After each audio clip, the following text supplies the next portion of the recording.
사회적으로 핫한 이슈를 키워드로 알아보는 핫키워드 시간입니다. 정다윤 캐스터 안녕하세요. 네, 안녕하세요. 네, 뛰고 또 뛰는 것이 있습니다. 바로 물가인데요. 치킨값부터 시작해서 기름값, 배달료까지 오르면서 요즘 치킨 한 마리 마음 편히 먹기도 참 어렵습니다.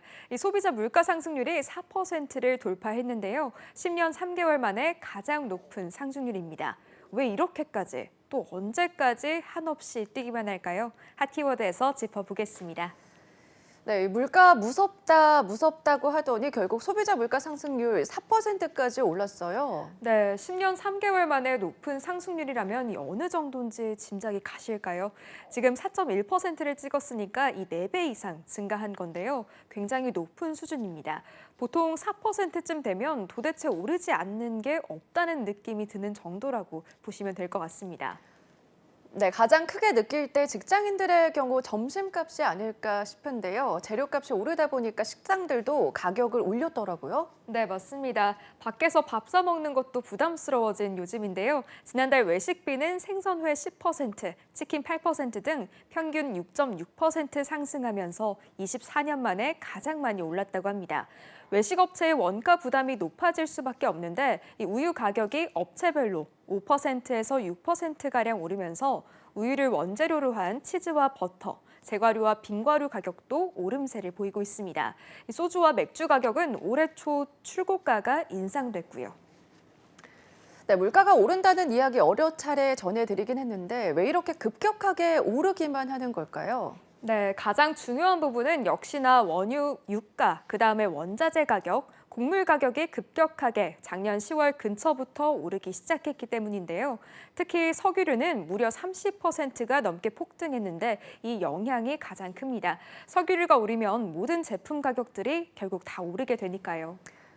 네, 결국 관심은 이 물가가 언제 꺾이느냐 이 지점일 텐데 꺾이긴 할까요? 네, 문제는 이 같은 물가 상승률이 당분간 더 이어질 가능성이 높다는 데 있습니다. 사실 최근의 물가 상승은 국내적인 요인보다는 대외적인 요인이 큰데 이 러시아와 우크라이나 전쟁으로 국제 유가와 곡물과 광산물 수입 가격이 급등한 탓이 크기 때문입니다.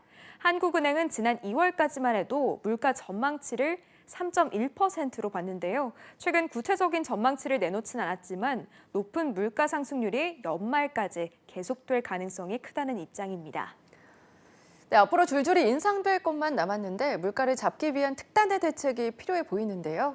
네, 물가가 예상보다 크게 오르자 정부도 비상이 걸렸습니다. 우선 유류세를 30%까지 인하해주는 카드를 꺼냈습니다. 작년 11월부터 20% 내린 유류세를 30% 더 내리기로 한 건데요. 5월부터 7월까지 3개월 동안입니다. 휘발유 기준 리터당 83원 정도 싸집니다. 이 경유값이 너무 올라서 힘든 영업용 화물차와 버스에는 육아연동 보조금을 주기로 했는데 이 전례가 없는 파격 조치라는 평가도 나오고 있습니다. 네, 물가가 오를 때 중요한 대책 중에 하나가 바로 금리 인상인데요. 이 부분은 어떻게 될까요? 네, 물가 상승에 대응하는 가장 확실하고 효과적인 방법은 금리 인상이라고 평가하죠. 이 시중에 돈은 돈의 양을 줄여서 물가를 잡는 건데요.